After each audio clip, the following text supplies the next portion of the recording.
This page features the cover of 64 magazine, with the big exclusive first play being Disney's Donald Duck, which had us all wondering how that would shape up on the N64. It highlights that the issue also covers games like Blues Brothers 2000, Indy Racing 2000, and The World Is Not Enough. Plus, there are previews for Scooby-Doo and Ogre Battle 64, promising more N64 goodness. It also mentions Tomb Raider, but that's for the Game Boy Color. Looks like a packed issue.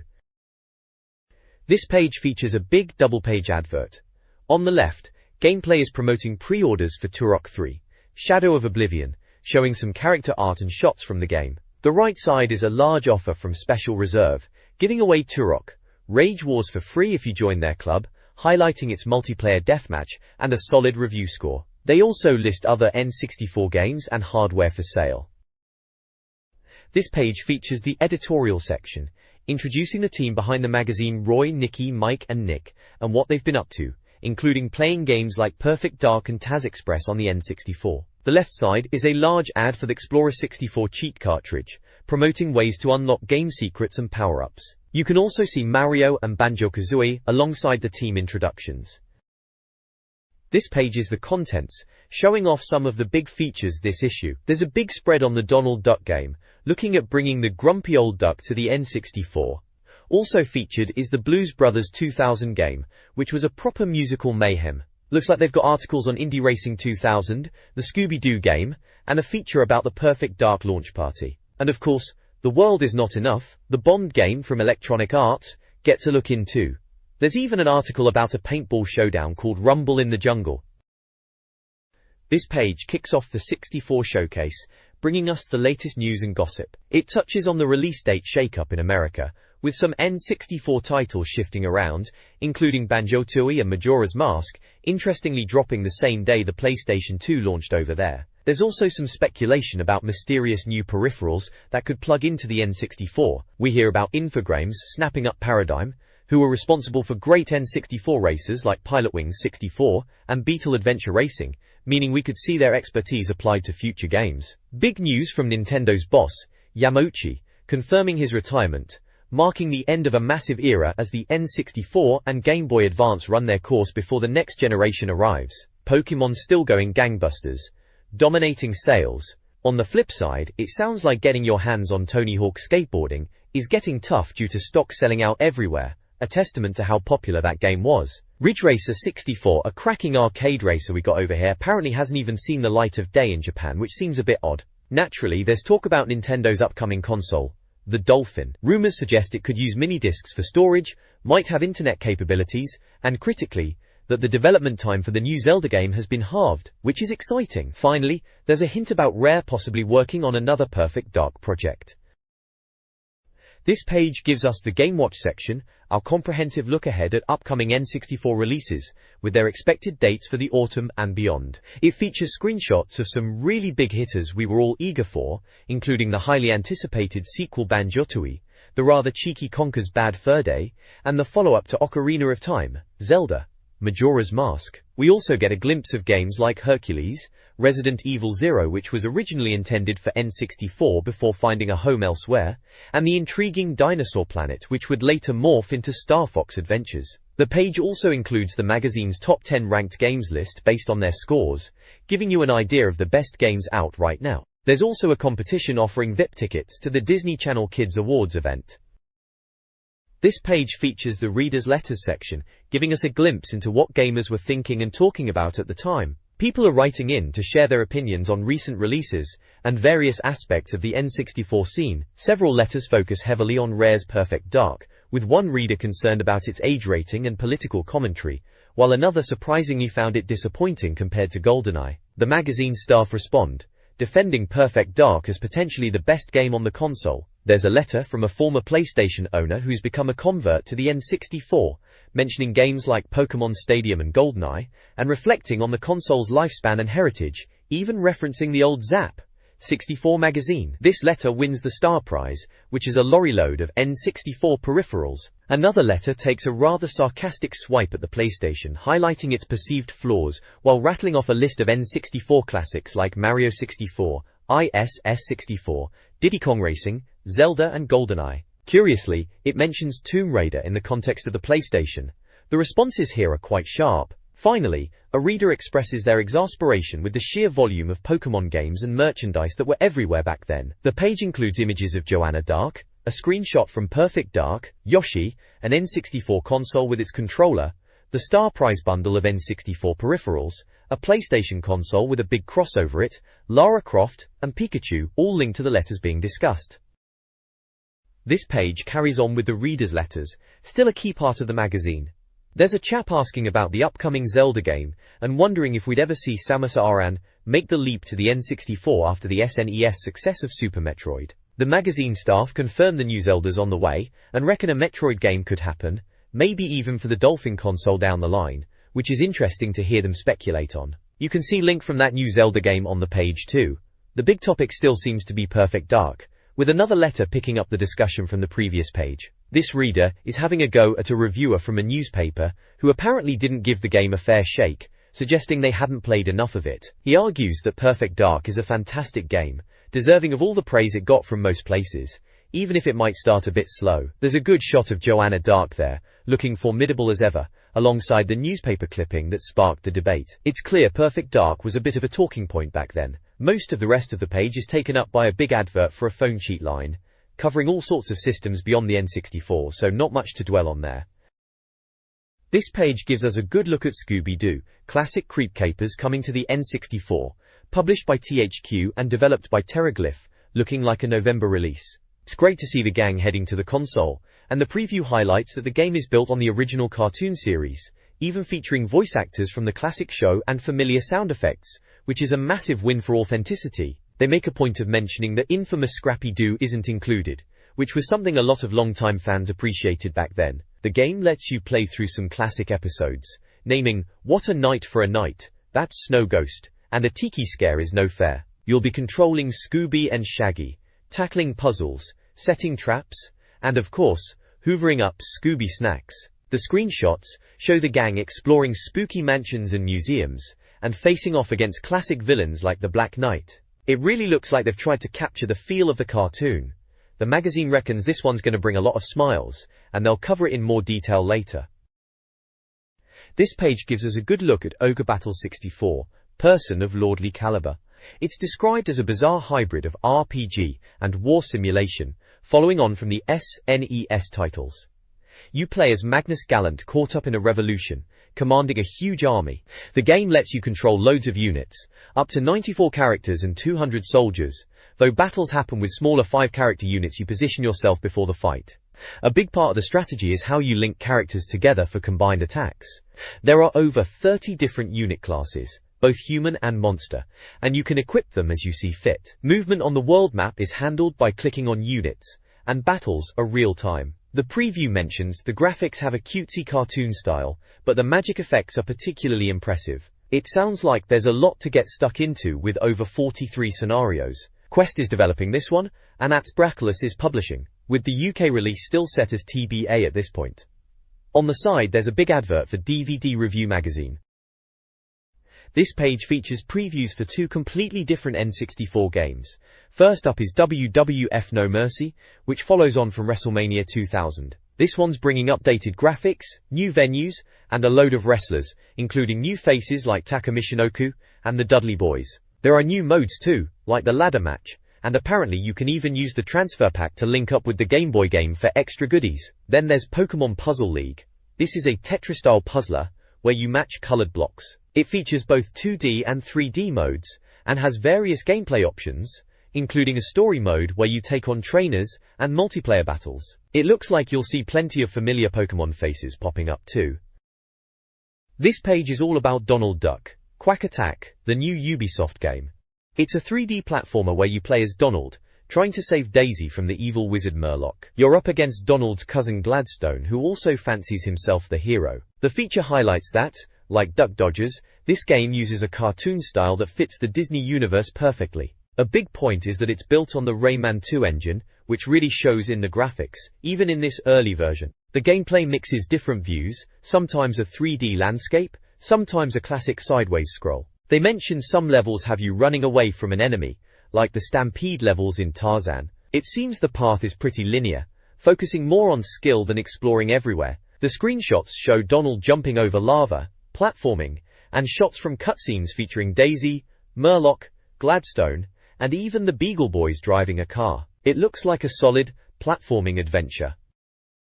This page is a deep dive into Donald Duck, Going Quackers, which was known as Quack Attack in some places, a solid 3D platformer from Ubisoft on the N64. It covers the basic gameplay, which keeps it simple with just jump and attack buttons, relying on precise platforming rather than complicated combos.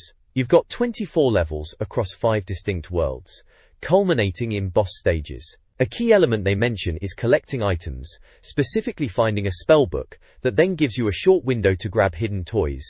Adds a nice bit of pressure that keeps you on your toes. The double jump is highlighted as a crucial move, making traversal interesting. It's great to see the whole Duck universe turn up, with Daisy needing rescuing, and appearances from the nephews Huey, Louie, and Dewey, plus Gladstone Gander and the Professor, all lending a hand. Well, maybe not Gladstone, he's always after the glory, isn't he? The feature points out some exciting level types, like the intense chase levels where you're running away from huge hazards, proper heart-pounding stuff. There are also hazardous environments like lava flows, and sections with tricky laser grids that demand perfect timing. They even touch on a bit of personality where Donald gets visibly annoyed if you're having a bad time, chucking his hat.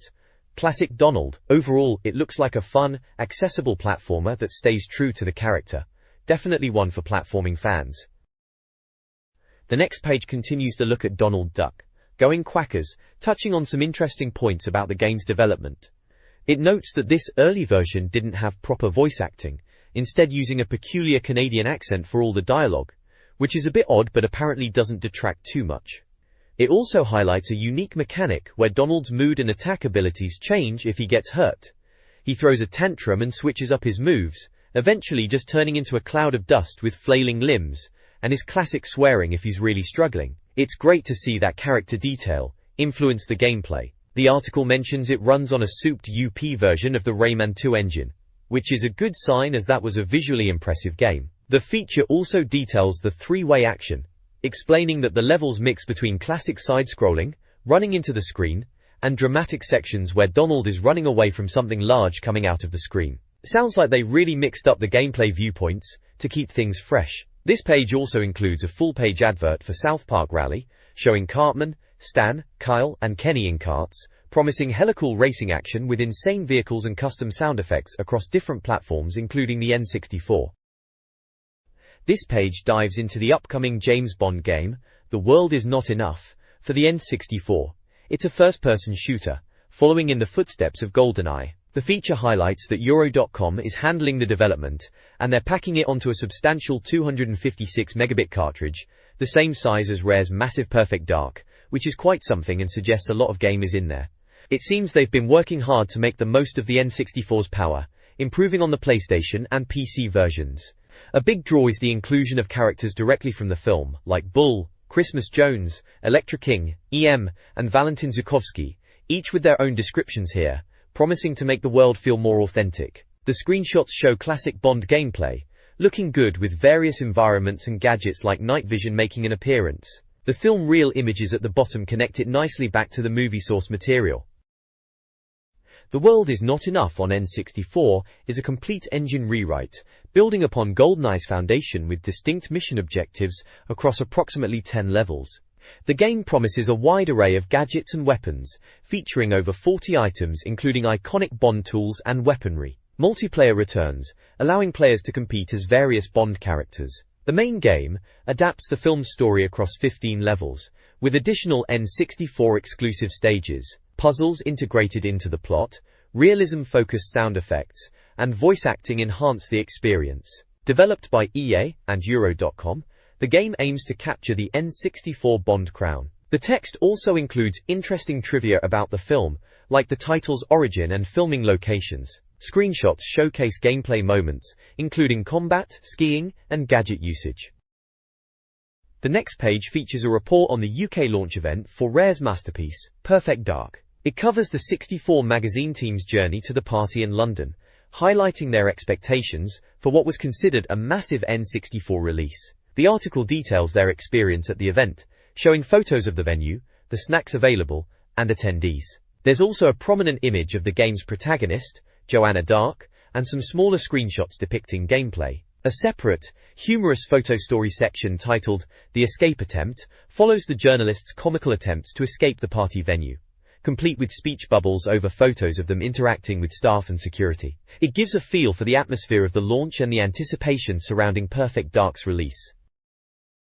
This page dives into the UK launch event for Perfect Dark, detailing the 64 magazine team's experience. It starts with the initial party atmosphere, meeting industry folks, before things take an unexpected turn with a mock kidnapping by men dressed as terrorists. They were bundled into vans for a strange ride across London, ending up at a warehouse. There, the real party kicked off with a massive projection of Perfect Dark, N64s set up for multiplayer, and the Game Boy Color version of the game also present, as shown by Game Boys on a table. Images show the event itself, attendees, vans used in the mock kidnapping, and striking screenshots from the game, including the ship corridors and the hoverbike level. There's also a prominent render of the protagonist, Joanna Dark, herself. The article highlights the theatrical nature of the event, with costumed performers keeping the Perfect Dark theme alive throughout the night, culminating in the main party area guarded by more of the terrorists. It was a very themed and memorable way to launch a game like Perfect Dark. This page features a real-life Rumble in the Jungle paintball match between the staff from Paragon Publishing's various games magazines, including the 64 magazine crew, and a team from freeloader.com. The article covers this showdown, framing it as a significant event in video gaming history. It lists the participants from both the Paragon Posse, red, and the Freeloader crew, yellow, and includes photos from the day, showing the players in action, the different fields they played on, and even includes a running score update for the games played. It's quite the departure from just reviewing games, showing the lads getting stuck in outside. This page continues the feature on the paintball match between the magazine staff, detailing the latter half of the day's games. They tackled the hilltop, the bridge, defended Bunker Hill, and wrapped things up on the short field. After all the paint was slung, the final score is revealed, showing the Paragon team won the day against the Freeloader crew. There are shots of the action throughout, showing players in position and moving across the fields, plus a section highlighting the bruises they picked up. A common souvenir from a day of paintball. This page kicks off the review section, featuring some classic Blues Brothers imagery to set the scene. It goes on to showcase the review for Indie Racing 2000, complete with screenshots showing the open-wheel racing action from different perspectives on the track. The text highlights that if you like racing games with a bit of speed, this one is definitely worth a look. The page also thoroughly explains how 64 magazine conducts its reviews, detailing the Ninfo box for game facts, the $64,000 question which covers pros and cons, and important notes on memory options, PAL performance checks for the UK release, and who supplied import versions. It clearly lays out the magazine's rating system using N64 head icons for categories like graphics, audio, gameplay, and challenge, and explains the percentage ranges for the final score and what they signify, from gold medal status down to games best avoided. There's also a little section breaking down the functions of the N64 controller buttons.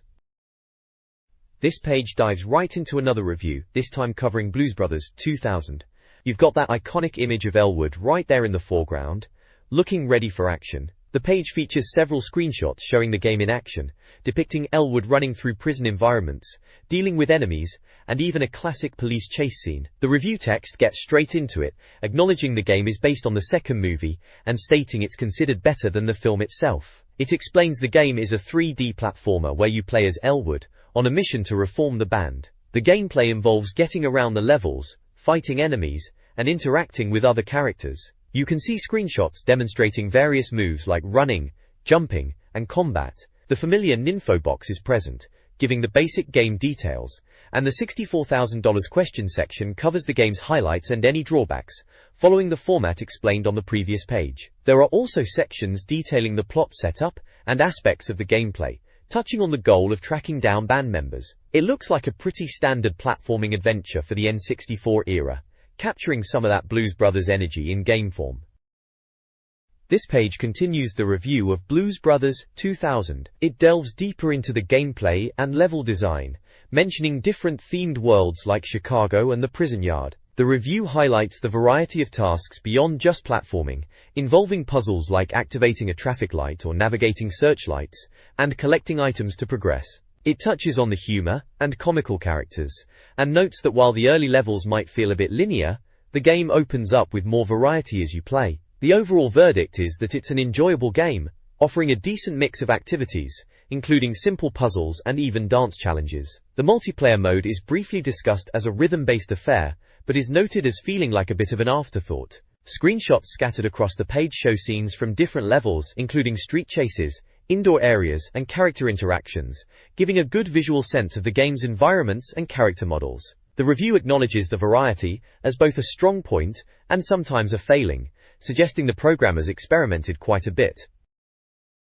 Blues Brothers 2000 is reviewed with a final score of 79%.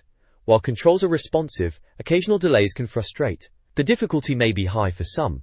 The game's humor, puzzles, and music are praised. A bottom-line diagram clarifies the N64 controls. Alternatives like Banjo-Kazooie are suggested. Ratings are given for graphics, audio, gameplay, and challenge. The soundbite calls it a fairly entertaining platform adventure. The Blue Jeans summary finds it enjoyable, but challenging. A second opinion from Mike Richardson considers it average, though fun, citing camera issues. Screenshots showcase gameplay, including the electrifying experiences level. A PlayStation 2 feature occupies the right side of the page. This page features a review of Indie Racing 2000 for the N64, which scores 64%. The review notes that the game is astonishingly fast and maintains a smooth frame rate, which was impressive on the system. However, the handling is described as quite sensitive, requiring a delicate touch to navigate turns successfully. While the core racing on oval tracks can feel a bit repetitive, the Gold Cup mode introduces more variety. The game includes multiple screenshots showcasing the high speeds and on-track action. The review highlights the incredible speed and smooth performance as key strengths, though the sensitive controls and less than ideal cockpit view are mentioned as drawbacks. Despite the simplicity of oval racing, it's considered surprisingly enjoyable once you get the hang of it.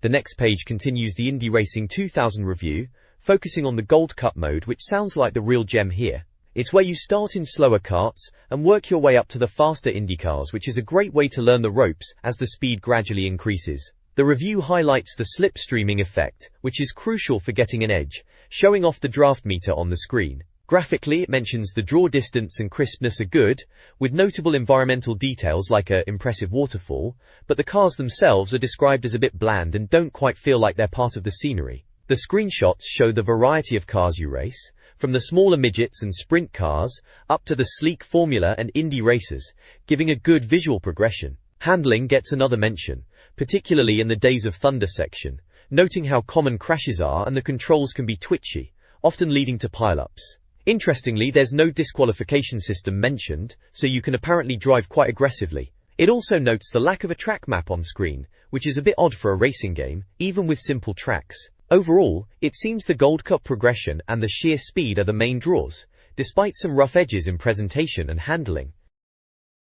This page continues the Indie Racing 2000 review, highlighting how the car feels fixed to the ground at high speeds and comparing it to Scalextric. It covers the twisted metal feel of the handling and the checkered flag aspect, but notes the extremely annoying commentary and radio chatter. The review touches on drafting mechanics and includes screenshots showing the in-game action.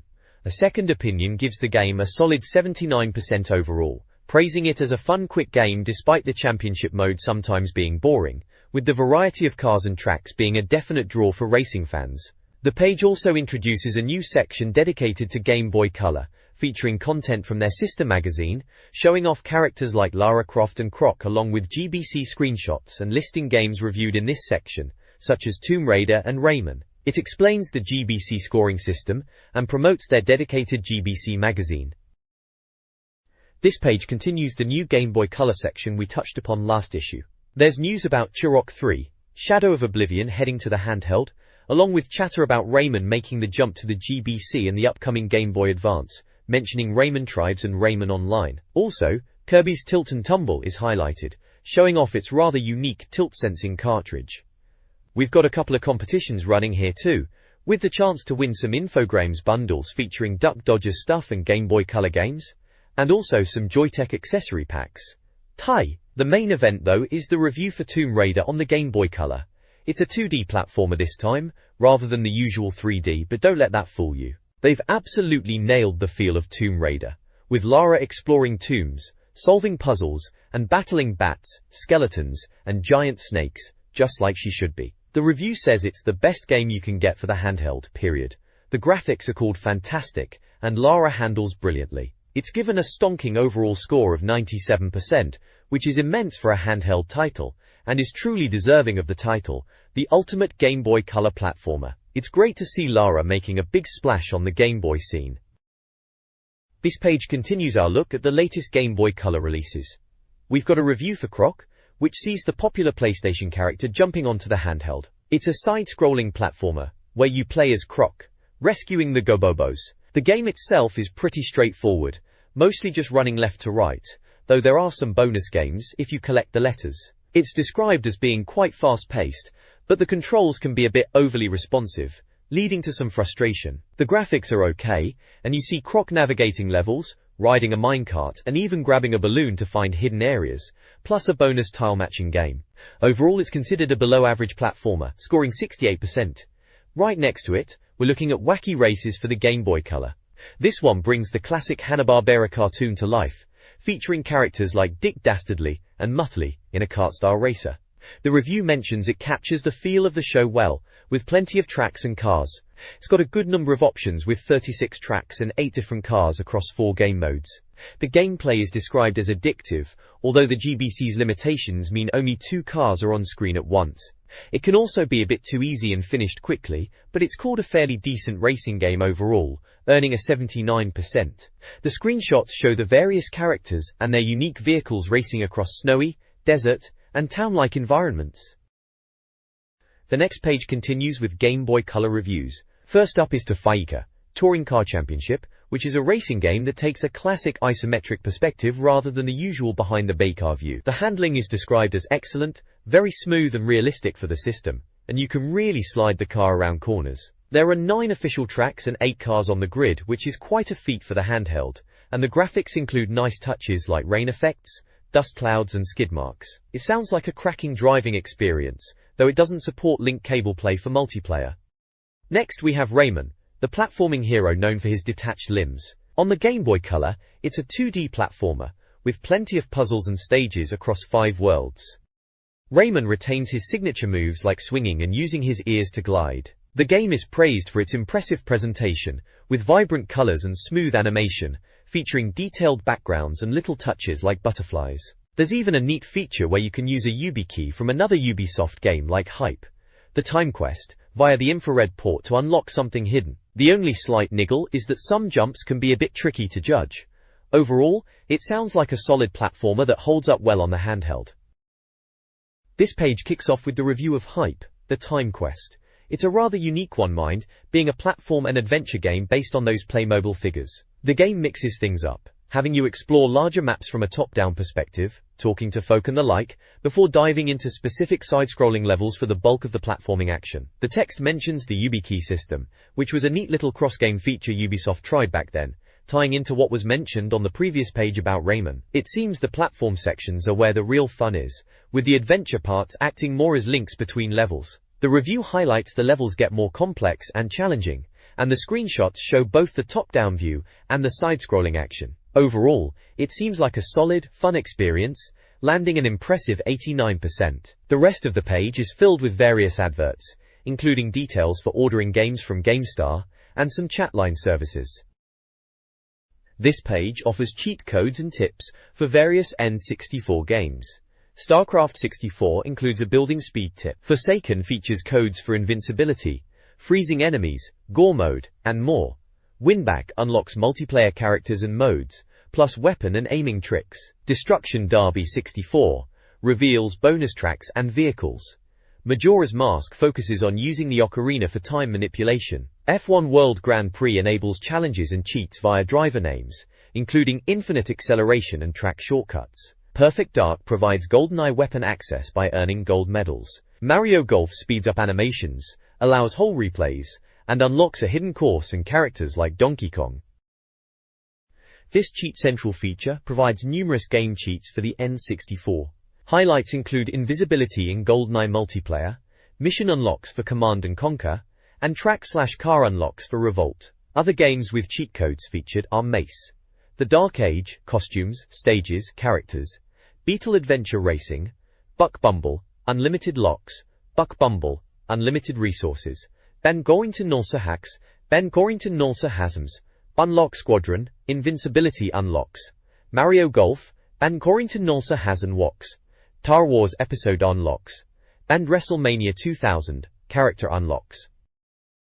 This page features a trip to the arcades, specifically a Sega park, to check out the latest coin-ops. They highlight Top Skater, a favorite that uses a physical skateboard controller, easy to get into, perfect if you enjoyed Tony Hawk's skateboarding on the N64. Next up is Silent Scope 2, Fatal Judgment, the follow-up to the popular sniper game, where you use a rifle with a scope built into the gun for targeting terrorists. It was a hit, though some found it challenging. NASCAR Arcade is also covered, with its realistic setup featuring a wheel and pedals, noted for its strong force feedback which even impressed someone usually critical of driving games. Lastly, House of the Dead 2 is featured as a classic zombie blasting game that still holds up today. This page is the Score Zone, showcasing reader-submitted high scores across a wide range of N64 titles like F-Zero X, Banjo-Kazooie, Wave Race, and Super Mario 64. The Ultimate Player Award goes to Chris Webb for his efforts on Tony Hawk's Score Zone Challenge this month. They are also calling for scores on newer releases including Hydro Thunder, Ridge Racer 64, and Resident Evil 2. This page is another part of the Score Zone, packed with readers' best times and scores on a huge selection of N64 games. You've got everything from GoldenEye, Diddy Kong Racing and Mario Kart 64, through to Star Wars, Rogue Squadron and Shadows of the Empire, plus Donkey Kong 64, Tony Hawk Skateboarding, Quake 2, and even Turok. There's also the Score Zone Challenge, pushing players for world records in International Track and Field Summer Games this month. And of course it features the Ultimate Player Award, highlighting the overall champion and the prize, the brilliant Top Drive steering wheel, which Chris Webb bagged this month for his skills on Tony Hawk's. This page covers the Not Nintendo section of the magazine, showcasing things outside of the N64 world. It features Texter, the interactive robotic puppy, and the interactive Yoda toy, detailing what they do and their availability. There's also a mention of the movie Die Hard, with A Vengeance being available on DVD. A significant part highlights X-Men movie toys, including action figures and playsets, with a competition offering sets of these toys as prizes. Finally, it briefly looks at the range of LEGO Football Championship sets. This page continues the Not Nintendo section, focusing on classic favorites outside the N64 world. It covers the Thunderbirds toys, highlighting the new tech models with sound clips and playsets, offering a competition to win sets. It also features the new LEGO Star Wars range, particularly the massive Millennium Falcon, Cushwing, and TIE Interceptor sets, with a competition giving readers a chance to win these impressive models. This page is a subscription and offers page for 64 magazine issue 43, presenting various deals on strategy guides and books for popular N64 titles like Zelda 64 and GoldenEye, and options to receive a free game with the Mega Deal. This page presents the magazine's comprehensive Nindex, a guide covering every N64 game reviewed up to this issue.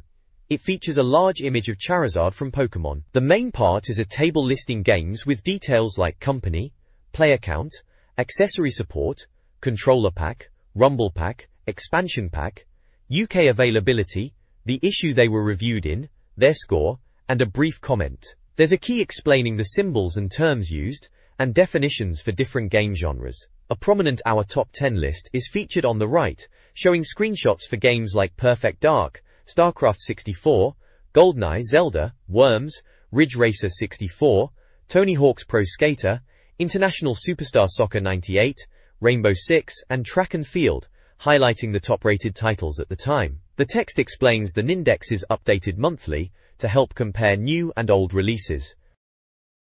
This page continues the Nindex, providing a comprehensive list of N64 games reviewed, along with genre-specific top 5 lists for shoot-em-ups, fighting, adventure, and platform titles, featuring games like Perfect Dark, WWF WrestleMania 2000, The Legend of Zelda, Ocarina of Time, and Rayman 2 among others. It also includes a Test of Time section, revisiting older releases. Here Castlevania, Legacy of Darkness gets another look, noted as Konami's second attempt after the first N64 game. Battlezone, Rise of the Black Dogs is reviewed again, acknowledging its fun, but questioning its longevity. Battle Tanks: Global Assault receives a fresh perspective, highlighting its improvement over the original and strong multiplayer. Finally, the Best of the Bits section recommends essential N64 accessories to enhance the gaming experience, covering the standard Nintendo controller, the Grand Prix racing wheel for driving fans, the useful 4 MB memory card for saving progress, and the unique Ultra Racer 64. This page continues the Nindex, listing a massive number of N64 games reviewed in previous issues, showing their scores and brief comments, effectively acting as a quick reference guide for players wanting to see how well a game was received. Alongside this extensive list, there are 64 top sections showcasing the highest scoring games in specific genres like racing, sports, party/puzzle, and strategy/simulation, giving you a quick look at the best of the best, such as Ridge Racer 64 for racing, IS-98 for sports, Buster Move 2 for party games, and StarCraft 64 for strategy. It also highlights the lowest scoring bad games. There's also a 64 Mag's Most Wanted feature, spotlighting upcoming or highly anticipated titles. This includes Donald Duck in an arcade-style adventure that looks promising, Rare's Conker's Bad Fur Day, teasing its blend of Banjo-Kazooie's charm with a more mature edge, Resident Evil 0, which is noted as possibly moving to the Dolphin console, and Turok 3, showing it's shaping up well and looking to challenge other shooters. It also mentions the US version of StarCraft 64, a complex strategy game that everyone was keen to get their hands on in the UK.